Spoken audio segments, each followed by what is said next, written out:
अस्सलाम वालेकुम dear students, ये आपका लेक्चर नंबर 3 इसका लीनियर जबरे का। और इसके अंदर देखें यहाँ पे असाइनमेंट नंबर 1 लिखा हुआ है। ये आपकी ग्रेडेड असाइनमेंट नहीं है, ये असल में वही है जो मैंने कहा था कि प्रॉब्लम सेट 1 है या प्रैक्टिस क्वेश्चंस हैं आपके जो करने बहुत ज़रूरी हैं ताकि पता लगे कि आपने कितने टॉपिक अंडरस्टैंड किए हैं। और जब ग्रेडेड असाइनमेंट मिलेगी उसमें भी ये आपको हेल्प आउट लाजमी करेंगे जब वो आप सॉल्व कर रहे होंगे। क्वेश्चन नंबर 1 मैंने पहले भी कहा था कि ये जो आपका प्री रिक्विजिट है इस यूनिवर्सिटी में कम से कम इसका मैथ 103 बनता है। इंट्रोडक्टरी लीनियर जबरा उसमें वेक्टर स्पेस कराई जाती है। फिर भी एहतियातन मैंने दो क्वेश्चंस दिए हैं। एक खास तौर पे दिया है मैंने example number 2 which is on page 205 of 8th edition, वो जो आपकी बुक है एंटन हावर्ड क्रिस रोड्स की। और ये इसलिए दिया है कि आपको क्लियर हो जाए कि वो मैंने जो एग्जांपल पिछले लेक्चर में बताई थी आपको मैट्रिसेस वाली, वो वेक्टर स्पेस कैसे बनता है। इसको भी कर लीजिएगा। ये क्वेश्चन नंबर 11 है, पेज 209 8th एडिशन।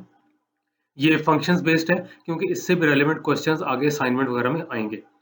ये सब स्पेसेस का ये तो आपको लाजमी करना चाहिए। इसका मैंने प्रूफ भी करवा दिया था कि सब स्पेस चेक करने के लिए सिर्फ दो कंडीशंस, एक वेक्टर एडिशन वाली और एक स्केलर मल्टीप्लिकेशन वाली, यानी कि closed under vector addition, closed under scalar multiplication, वो चेक करनी होती है। और इसी तरह से ये क्वेश्चन नंबर 2, लेकिन ये 2 जो है ना ओवरऑल जो है असाइनमेंट का है। ये जो 2 है ये आपके पास जो है पेज 219 8th एडिशन, उसके सिर्फ दो पार्ट। ये जरूरी नहीं कि इतना ही करने हैं। जो स्टूडेंट ज्यादा प्रैक्टिस करना चाहते हैं जितने मर्जी सवाल करें, लेकिन मैं चाहता हूँ सारे कम से कम इतना तो कर लें। क्वेश्चन नंबर 3 देख लीजिएगा, पेज 219 पे 8th एडिशन पे। और 221 पे ये जो आपके पास है पेज 221 क्वेश्चन नंबर 22, ये कैलकुलस बेस्ड है। ये कैलकुलस बेस्ड है, ठीक है जी। तो ये वाले आप लाजमी आप कर लीजिएगा।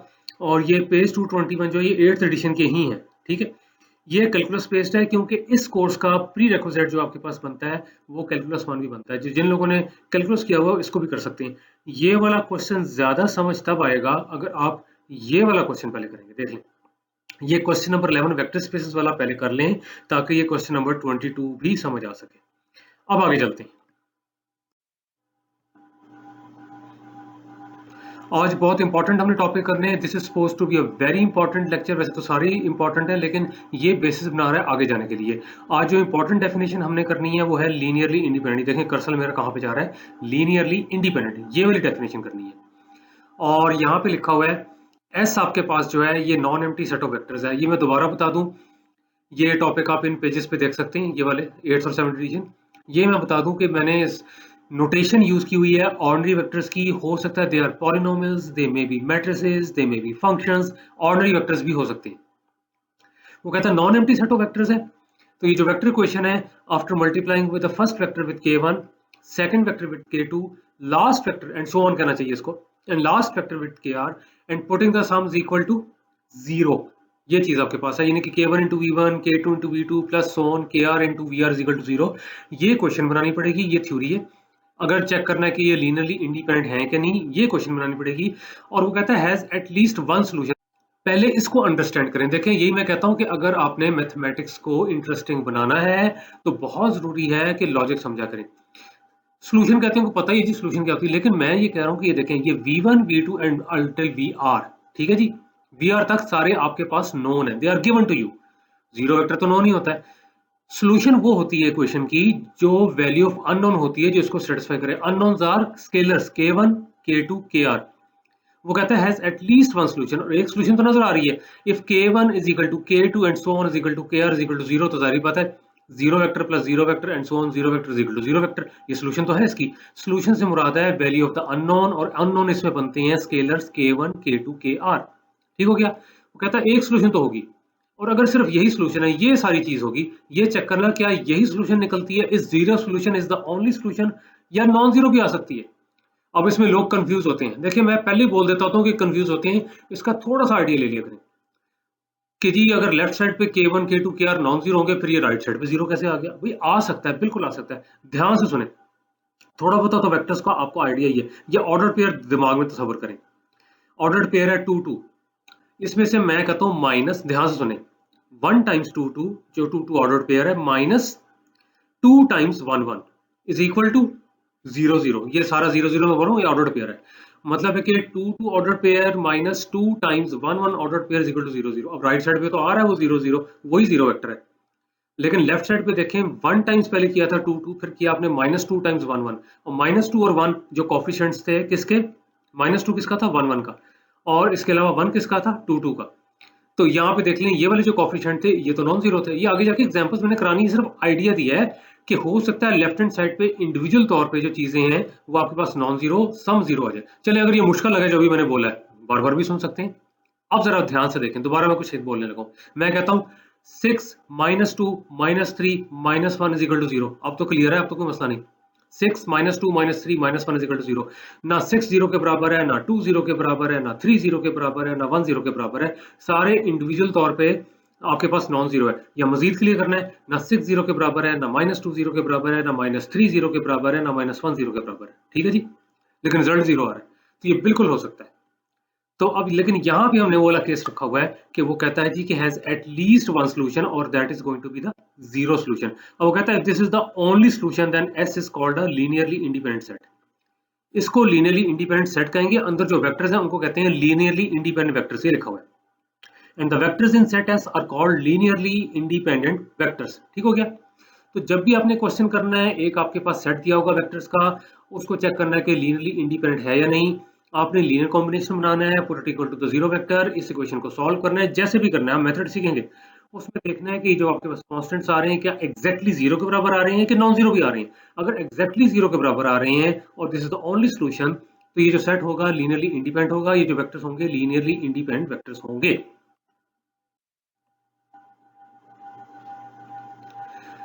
ये देखें, बड़ी सिंपल एग्जांपल से मैंने लिया है, ये मैट्रिक्स आपने पहले भी देखी हुई है। उसने कहा ये लीनियरली इंडिपेंडेंट है, आंसर खुद ही बता दिया है और आगे चेक किया हुआ है। वही थ्योरी है, मैं वापस नहीं जा सकता, एरर हो जाता है। आपने करना है कि फर्स्ट वेक्टर कह लें या फर्स्ट मैट्रिक्स, उसको k1 से मल्टीप्लाई करें, सेकंड वाले को k2 से मल्टीप्लाई करें, थर्ड वाले को k3 से मल्टीप्लाई करें, फोर्थ वाले को k4 से, and put it equal to zero vector. अब इसमें कंफ्यूज नहीं होना, मैं कई बार कह चुका हूं कि ये आपके पास मैट्रिसेस भी हो सकती हैं, पॉलिनोमियल्स भी हो सकते हैं, फंक्शंस भी। जीरो वेक्टर से मुराद वो वाला वेक्टर है फ्रॉम लेक्चर नंबर 1 जिसको किसी वेक्टर में ऐड करें तो दूसरे वेक्टर में चेंज नहीं आती। अब कौन सी मैट्रिक्स है जो मैं किसी और मैट्रिक्स में ऐड करूं चेंज ना है, तो जाहिर बात है जीरो मैट्रिक्स जिसकी सारी एंट्री जीरो है। That's why this is a zero vector. ये लिखा गया, आपने थ्योरी अंडरस्टैंड की, ये आगे मसला ही नहीं है। k1 को अंदर मल्टीप्लाई करें, यहाँ पे k1 आ जाएगा, ये तो जीरो रहेंगे सारे। जब जीरो से k1 हिट करेगा तो जीरो ही रहेगा। k2 को इधर मल्टीप्लाई करें, यहाँ पे k2 आ जाएगा। k3 को यहाँ मल्टीप्लाई करें, k3 आ जाएगा। k4 को यहाँ मल्टीप्लाई करें, k4 आ जाएगा। और उसके बाद राइट हैंड साइड पे तो है जीरो वेक्टर। अब ऐड करें k1 plus zero plus zero plus zero, k1 आ गया। Zero plus k2 plus zero plus zero, k2 आ गया। Zero plus zero plus k3 plus zero, k3 आ गया। जीरो जीरो जीरो, k4 ये आ गया। अब देखें, दो मैट्रिसेस तभी सेम होती हैं जब एग्जैक्टली कॉरस्पॉन्डिंग एंट्री सेम होती है। तो यहां से साफ नजर आता है कि k1 is equal to zero, ये लिखा हुआ है। k2 is equal to zero, ये लिखा हुआ है। k3 is equal to zero, ये लिखा हुआ है। k4 is equal to zero. अब देख लें, यही एक सोल्यूशन आ रहा है, कोई नॉन जीरो सोल्यूशन नहीं आ रहा। इसका मतलब ये चारों मैट्रिसेस या चारों वेक्टर्स जो हैं लीनियरली इंडिपेंडेंट हैं, और ये जो गिवन सेट आपके पास है ये लीनियरली इंडिपेंडेंट सेट है। उम्मीद है समझ आ गया होगा। ना पता लगे दोबारा सुन लीजिएगा। अब अगली एग्जांपल पे जाते हैं, वो ज्यादा इंपॉर्टेंट है इन द सेंस के कंसेप्चुअल ज्यादा है। ये देखिए, अब उसने कहा हुआ है कि ये वाला जो सेट है ना 1x x स्क्वायर x, ये देखें ये पॉलिनोमियल्स की सिचुएशन होगी, ये पॉलिनोमियल्स है। वो कहता है इज लीनियरली इंडिपेंडेंट, और देखें जिस तरह बुक में किया हुआ है वैसे ही मैंने किया हुआ है, आगे मैंने एक्सप्लेन करना है। उसने कहा लीनियरली इंडिपेंडेंट है, आंसर पहले बता दिया कि उन्होंने इसका लीनियर कॉम्बिनेशन किया है, put it equal to zero vector. अब ये क्योंकि बुक में ऐसे लिखा हुआ है मैंने भी ऐसे लिख दिया है। बेशक आप इसको k नॉट लिख लें, फर्स्ट को k नॉट से मल्टीप्लाई किया हुआ है, दूसरे को बेशक आप k1 से कर लें, लेकिन यहाँ पे किया हुआ है a नॉट फिर a1 टाइम्स x किया हुआ है, फिर a2 x स्क्वायर किया हुआ है, so on an xn is equal to zero. अब ये वो वाला पॉलिनोमियल है जो किसी दूसरे पॉलिनोमियल में आप ऐड करें तो फर्क नहीं पड़ता, and that is zero real number. ठीक हो गया। मोस्ट इंपॉर्टेंट है, this is true for all x. देखें यही सबसे बड़ा की पॉइंट है, इधर भी लिखा हुआ मैंने, for all x this is true, कि जो मर्जी एक्स की वैल्यू हो तो ये वाली चीज होल्ड करती है, यानी कि ये जो लीनियर कॉम्बिनेशन है जीरो के बराबर है। अब एक और तरह भी इसको देखें, देखें ये ऐसी ही क्वेश्चन है ना, आप कहते हैं जी एक्स इसका रूट है, इसके तो फिर इन्फिनिट रूट्स हैं क्योंकि वो कह रहा है फॉर ऑल एक्स। देखिए अब ध्यान से सुनिएगा, ध्यान हटाइएगा, this is the most important thing. अगर इस इक्वेशन के इन्फिनिट रूट्स हैं तो वो तभी हो सकते हैं अगर ये जो कांस्टेंट्स हैं a not a1 a2 an ये सारे जीरो के बराबर हो, ये सारे जीरो के बराबर होंगे तभी इन्फिनिट रूट्स हो सकते हैं। अदरवाइज लिखा हुआ है since one is satisfied by infinite values of x, क्योंकि इसके इन्फिनिट रूट्स हैं, this equation is satisfied by infinite values of x. This is only possible अगर ये सारे के सारे कांस्टेंट जीरो हो, वरना क्या होगा, अदरवाइज ये होगा कि one has at most n distinct roots. ये वन कौन सी है, ये एट मोस्ट का मतलब मैक्सिमम। कब, वो तब अगर ये जो आपके पास कोफिशिएंट्स हैं सारे के सारे नॉन जीरो हो या कोई चंद इनमें से नॉन जीरो, ये लिखा हुआ है डिस्टिंक्ट रूट्स इफ ऑल, ये लिखा है ऑल और some of the coefficients not equal to zero. देखें इसको जरा अभी समझ लें, मैंने क्वाड्रेटिक के जरिए अगली स्लाइड पे दोबारा समझाना है। मेन चीज इसमें ये है कि अगर तो ये कोफिशिएंट्स हैं नॉन जीरो तब तो होंगे इसके फाइनाइट रूट्स, ज्यादा एन हो सकते हैं, लेकिन वो तो कह रहा है कि this is true for all x, यही कहा हुआ है ना, कोई कंपल्शन होती थी यहाँ पे एक्स पे, किसी किस्म की यहाँ पे कोई कंपल्शन नहीं थी एक्स पे, कुछ भी हो सकता है x. When this is true for all x तो ये तभी हो सकता है जब ये सारे के सारे कोफिशिएंट जीरो हों, और जब ये सारे के सारे कोफिशिएंट जीरो होंगे तो ये सेट हो जाता है लीनियरली इंडिपेंडेंट, और ये जो वेक्टर्स हैं one x x square x n, ये सारे हो जाते हैं लीनियरली इंडिपेंडेंट वेक्टर्स।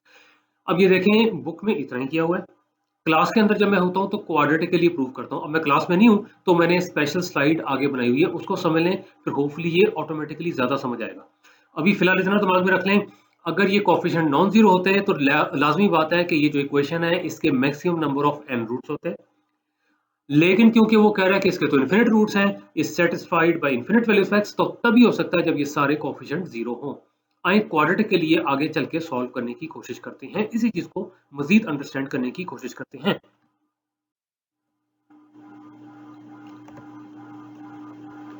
ये देखें वो कहता है recall that the quadratic equation, ये होती है ना a x square plus b x plus c is equal to zero. वो कहता है एट मोस्ट मैक्सिमम, यहाँ मैंने लिख भी दिया, दो रूट्स होते हैं, वो आपने पढ़े हुए हैं, यही वाले होते हैं ना। अब इनका मैं प्रूफ यहाँ नहीं करा रहा, ये आपने पढ़े हुए हैं कि ये जो क्वाड्रेटिक क्वेश्चन होती है इसके मैक्सिमम जो आपके पास होते हैं दो रूट्स होते हैं, minus b plus minus under root b square minus four a c over two है, लेकिन इसकी कंडीशन होती है, वो कहता है a is not equal to zero. अब ये लॉजिक आ गई, अगर ए जीरो होगा तो ये क्वाड्रेटिक ही नहीं होगी, ये जीरो हो जाएगा तो ये तो लीनियर बन जाएगी, लेकिन मैक्सिमम इसके दो रूट्स हो सकते हैं। अब आपके दिमाग में आएगा दो से कम भी हो सकते हैं।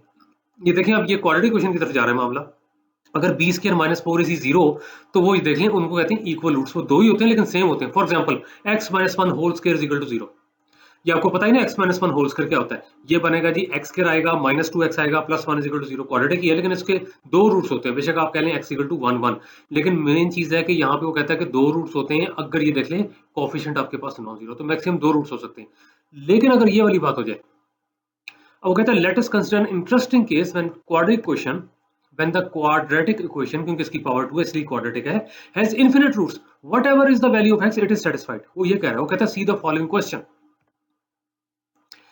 ये क्वेश्चन मैंने एग्जाम में दिया हुआ है और हमेशा मैं इसको बोर्ड पे करता था, लेकिन जो ध्यान से नहीं सुनते थे, ये मैं इसलिए नहीं कह रहा कि उनको डाउन करूं, मैं इसलिए कह रहा हूं कि आइंदा जो है मसला ना हो जाए। जो ध्यान से नहीं सुनते थे वो कहते थे बड़ा मुश्किल पेपर है, अनसीन क्वेश्चन है, हालांकि ये मैं हमेशा बोर्ड पे करता था, अब तो स्लाइड पे कर दिया। तो यहाँ पे देख ले, अब मैंने स्लाइड पे किया हुआ है और वो क्या है कि प्रूव करना है कि ये जो सेट है लीनियरली इंडिपेंडेंट है। देखें अगर ये अनसीन भी है तो पैनिक वही होगा जिसने रट्टा लगाया होगा, जिसने थ्योरी को नहीं समझा होगा। जो मतलब है कि थ्योरी को जानता होगा सोचेगा अच्छा जी लीनियरली इंडिपेंडेंट का क्या तरीका था, हमने इनका कोई लीनियर कॉम्बिनेशन करके इक्वल टू जीरो करना था, तो ये कर रहा था ना। पहले को बेशक आप के नॉट से मल्टीप्लाई कर लें, दूसरे को के वन से, इसको कर लें आप के टू से, कॉन्स्टेंट्स का तो मल्टीप्लाई करके इक्वल टू जीरो करना है, ये है आपके पास। ये क्या हुआ ना, consider a x square plus b x plus c is equal to zero for all x for infinite value of x, infinite value of x वो कह रहा है, ये आप कर लें, ठीक हो गया। अब जब ये वाली चीज आपके पास हो जाएगी तो अब क्योंकि वो इन्फिनिट वैल्यूज की बात कर रहा है, इसके साथ कोई ताल्लुक नहीं है, ध्यान रखें। अब वो केस था जब आपके थे ही दो रूट, ये इन्फिनिट वैल्यूज ऑफ एक्स है, इन्फिनिट रूट्स हैं। अब अगर इन्फिनिट रूट्स हैं तो एक्स की जो मर्जी वैल्यू इसमें आप सब्स्टिट्यूट करें, ये इक्वेशन सेटिस्फाई होनी चाहिए, जीरो सब्स्टिट्यूट करेंगे वो भी सेटिस्फाई होनी चाहिए।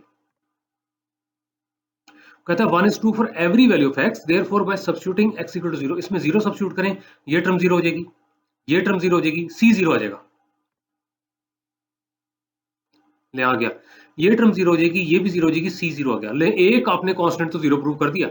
अब अगर ये लीनियरली इंडिपेंडेंट तो ये प्रूव करना है ना कि a is equal to b is equal to c is equal to zero, यही प्रूव करना है, सी तो जीरो हो गया। अब फिर c is equal to zero बेशक आप यहाँ पे सब्स्टिट्यूट कर दें, क्वेश्चन नंबर वन में लिखा है using c is equal to in one, तो क्या आ गया, using c is equal to zero in one we obtain, ये जब आपके पास सी जीरो हो जाएगा तो यहाँ से x कैंसिल कर सकते हैं। x कैंसिल करने के लिए बता दें कि x is not equal to zero, क्योंकि देखें जीरो पे आप डिवाइड नहीं कर सकते, कैंसिल करने का मतलब है दोनों तरफ x पे डिवाइड कर दिया है, जीरो पे नहीं कर सकते, तो नॉन जीरो होगा तो ये हो गया। अब ये क्वेश्चन रह गई, अब जब ये वाली क्वेश्चन आपके पास रह गई तो ये भी तो वही केस चला रहा है ना, इन्फिनिट रूट्स वाला केस ही है, वो तो खत्म तो नहीं हुआ, तो ये भी सेटिस्फाइड है by infinite values of x, बेशक आप x को वन ले लें माइनस वन, ये मैंने एग्जांपल्स ली हुई हैं, आप कोई और भी ले सकते हैं, जो मर्जी ले लें। मैं हमेशा कहता हूँ वो मेथड किया करें जो इजीएस्ट हो और शॉर्टेस्ट हो। ये सिंपल वैल्यूज हैं, ये जीरो ले लीजिए आप, नॉन जीरो, क्योंकि यहाँ पे केस भी था कि वो नॉन जीरो है। तो यहाँ पे देख लें, एक्स को अब यहाँ पे एक बार 1 ले लें, एक बार -1 ले लें, 3 में सब्स्टिट्यूट कर दें। तो यहाँ पे देख लें, एक बार 1 ले लें, a प्लस बी जीरो हो जाएगा, एक बार -1 ले लें, माइनस ए प्लस बी जीरो हो जाएगा। अब इन दोनों को साइमल्टेनियसली सॉल्व कर लें, कोई मसला नहीं है, ऐड कर लें, सब्ट्रैक्ट कर लें, ऐड कर लें, सब्ट्रैक्ट करें, ये लिखा हुआ है by adding and subtracting both the equations इन 4, ये है जी 4, ये दोनों है। ऐड करके क्या आएगा, ऐड करके आपका a और माइनस ए कैंसिल हो जाएंगे, 2b जीरो हो जाएगा, यानी कि b जीरो हो जाएगा। माइनस करने से क्या आएगा, माइनस करने से देखें ये आ जाएगा a माइनस और माइनस से 2a हो जाएगा, b माइनस b जीरो हो जाएगा, यानी कि आपके पास आ जाएगा 2a equal to zero, a zero हो जाएगा, यानी a और b दोनों जीरो हो जाएंगे। ये लें जी, ये बता रहा था मैं अभी कि एक बार आप इनको ऐड कर लें, ऐड करेंगे तो ये a और माइनस से कैंसिल हो जाएंगे, b जीरो आ जाएगा, माइनस करने से क्या हो जाएगा, b आपके पास कैंसिल हो जाएगा, a जीरो हो जाएगा। लें जी, तीनों जीरो हो जाएगा, a भी जीरो हो गया, b भी जीरो हो गया, c भी जीरो हो गया। Therefore a is equal to b is equal to c zero from 2 and 5। कौन सा जी 2, 2 ये था, 5 कौन सा ये। तो अब देख लें, ये तब हुआ है जब इसके थे जी इन्फिनिट रूट्स, इस क्वाड्रेटिक इक्वेशन के इन्फिनिट रूट्स थे, क्योंकि हमने यही कहा था this is equal to for all x, x पे कंपल्शन नहीं है, this means this set 1x x square linearly independent है। अगर ये आपके पास होते इनमें से कुछ कोएफिशिएंट नॉन जीरो तो मैक्सिमम 2 रूट्स आ सकते थे। अब मेरा ख्याल है क्लियर हो जाना चाहिए, अब इशू नहीं होना चाहिए कि जब वो डिग्री n की बात करता है तो क्यों कहता है जी कि यही वाली इक्वेशन अगर ये डिग्री n की होती तो मैक्सिमम इसके n रूट्स होते हैं जब कोएफिशिएंट्स नॉन जीरो होते हैं सारे या थोड़े से, और जब आपके पास इन्फिनिट रूट्स होते हैं उसी इक्वेशन के तो सारे के सारे कोएफिशिएंट जीरो हो जाते हैं, यानी कि वो जो सेट है 1x x square till xn वो हो जाता है लीनियरली इंडिपेंडेंट।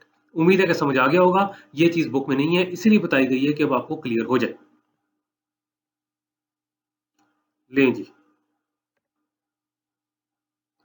वो कह रहा है कि विच कंप्लीट्स द प्रूफ कि ये जो आपके पास सेट है लीनियरली इंडिपेंडेंट है। उम्मीद है कि अब आपसे ये हो जाएगा।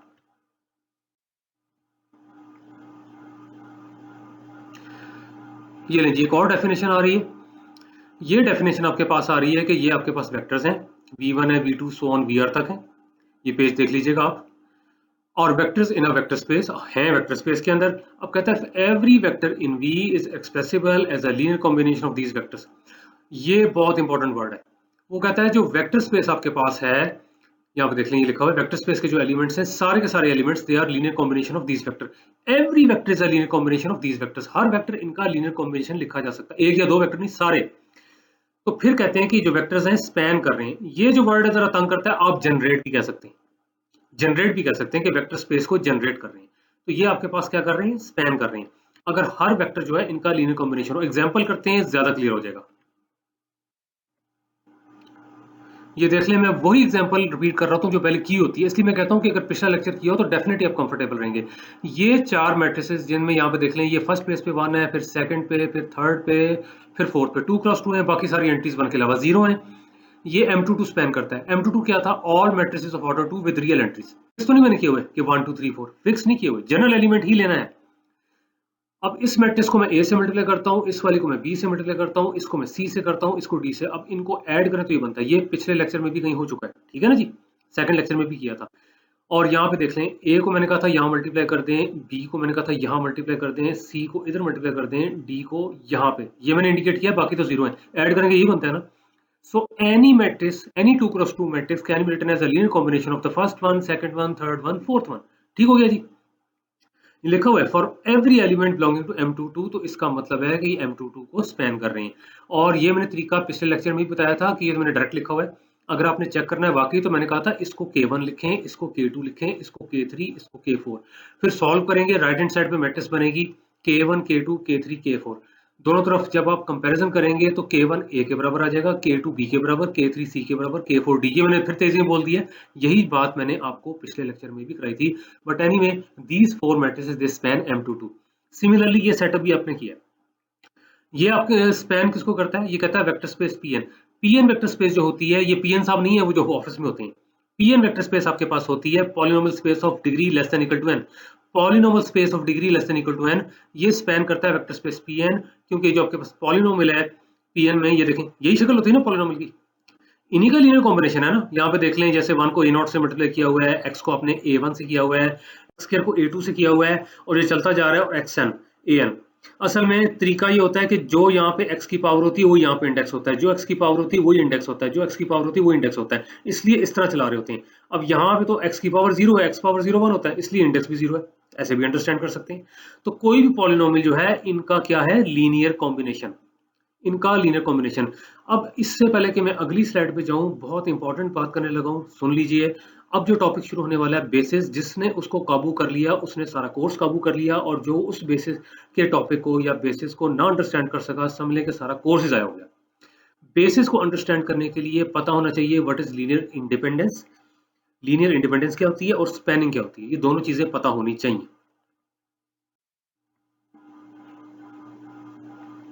ये ले मैंने यहाँ पे Pn का बता दिया, this is polynomial space of degree less than equal to n। अगर ये चीज कंफ्यूज करी नहीं जी, n डिग्री की लगती है, सपोज करें वो जो लास्ट टर्म थी मैं पीछे नहीं जा सकता, an xn है, अगर an 0 तो डिग्री n -1 हो जाएगी, an -1 0 डिग्री और कम हो जाएगी पॉलिनोमियल की, इस तरह से होता है, ये बेसिस है। अब वो कहता है, यहाँ से मैं स्लो जाता हूँ, V is any vector space, 10 के 10 एक्सियम्स आपके सेटिस्फाइड है, ये आपके पास है set of vectors in V। और मैंने कहा था ये ऑर्डिनरी वेक्टर्स की नोटेशन है, लेकिन ये पॉलिनोमियल्स हो सकते हैं, ये मैट्रिसेस हो सकते हैं, ये फंक्शंस हो सकते हैं। एस को फिर कहते हैं बेसिस फॉर वी, अगर ये दो कंडीशंस होल्ड करें, ये बेसिस बनेगा वेक्टर स्पेस का अगर दो कंडीशंस होल्ड करें। कौन कौन सी? एस को लीनियरली इंडिपेंडेंट भी होना चाहिए। अब देखिए, अगर आपको लीनियरली इंडिपेंडेंट चेक करना आता है तो कोई मसला नहीं है। एस स्पैन करे वी को या जनरेट करे, यानी कि हर वी का एलिमेंट इन एलिमेंट्स का लीनियर कॉम्बिनेशन होना चाहिए। और लीनियरली इंडिपेंडेंट का क्या मतलब था? लीनियरली इंडिपेंडेंट का मतलब था k1v1 plus k2v2 and so on, kn is equal to 0 vector and k1 is equal to k2 and so on is equal to kn is equal to 0 is the only solution। ये भी मैंने बता दिया। आगे आती है examples basis की। ये ई है तो ये प्लूरल होता है बेसिस का, ये देख लें, ये पहले प्रूव हो चुका है बेसिस है। आप कहेंगे कहाँ प्रूव किया है? इसलिए कि आपने इसको प्रूव किया था लीनियरली इंडिपेंडेंट, ये तो बहुत डिटेल में प्रूव किया। आपने प्रूव किया कि स्पैन करता है पीएन, किया है ना, तो ये बेसिस बन जाता है। फिर उसके बाद आगे चीज आती है आपके पास ये वाली, ये लीनियरली इंडिपेंडेंट स्पैन। ये चीज देखें आप, ये बेसिस कहता है M22 का, इसको भी आपने प्रूव किया था कि लीनियरली इंडिपेंडेंट है, इसी लेक्चर में किया था। स्पैन भी करता है M22 को। तो ये दोनों देख लें बेसिस की एग्जांपल्स हैं। ये बेसिस बनता है पीएन स्पेस का, ये बेसिस बनता है M22 का। और मेरा ख्याल है शायद इससे आगे ये लेक्चर नहीं होगा। अब एक और चीज जो होपफुली नेक्स्ट लेक्चर में होगी, लेकिन ये देख लें। अच्छा, ये पीएन बहुत छोटा लिखा हुआ है, ये आप जब आपने नोट्स हो तो उनमें कर लीजिएगा, ठीक, बड़ा करके लिख लीजिएगा इसको, जरा ये छोटा नजर आ रहा है यहाँ पे। हाँ, मैं ये कहने लगा था, जो नेक्स्ट लेक्चर है ना आपका, उसके अंदर डायमेंशन की डेफिनेशन है, और ये एक ऐसा टॉपिक है कि हर कोई कंफ्यूज हो रहा होता है। 3 डायमेंशन तो समझ लेता है, चलो जी, लेंथ है, विड्थ है, हाइट है, लेकिन जब आगे जाता है ना, वो जी 4 डायमेंशन, 5 इन्फिनिट डायमेंशन, ये क्या है? सिर्फ पहले मैथमेटिकल नॉलेज अंडरस्टैंड किया करें। डायमेंशन बेशक अगले लेक्चर में आ रहा है, लेकिन उसकी डेफिनेशन होती है number of elements in the basis, number of elements in the basis, वो होती है डायमेंशन। मजीद बात नेक्स्ट लेक्चर में होगी। M22 4 डायमेंशनल स्पेस है, number of elements in the basis 4 है, 1 2 3 4। ये जो Pn स्पेस है, polynomial space of degree less than equal to n, ये n+1 डायमेंशंस है। इसके नंबर ऑफ जो बेसिस वेक्टर्स हैं n+1 है। यहाँ देखें, ये फर्स्ट है, ये सेकंड है, ये थर्ड है, ये ध्यान से देखें, थर्ड वो है जिसकी पावर 2 है, तो ये n+1 एलिमेंट है। ये देख लें, यहाँ से देख लें, ये x पावर 1 है, ये x पावर 2 है, 1 को छोड़ें, ये देख लें, first element, second element nth, और ये पहले भी है n+1। तो यहाँ पे देख लें, जो डायमेंशन होगी ना Pn स्पेस की, वो होगी n+1। अगले लेक्चर में ज्यादा डिटेल होगी। इसके साथ ही आपका खत्म हो गया लेक्चर। क्वेश्चन तो जरूर पूछिएगा, जब आपको लेक्चर समझ आए तो बार बार देखा करें और पूछा भी करें, जरूर पूछा करें। चलें जी, बहुत शुक्रिया। ये लेक्चर नंबर आपका एंड हो गया, लेक्चर नंबर 3। अब इंशाल्लाह मुलाकात होगी लेक्चर नंबर 4 में। अल्लाह हाफिज।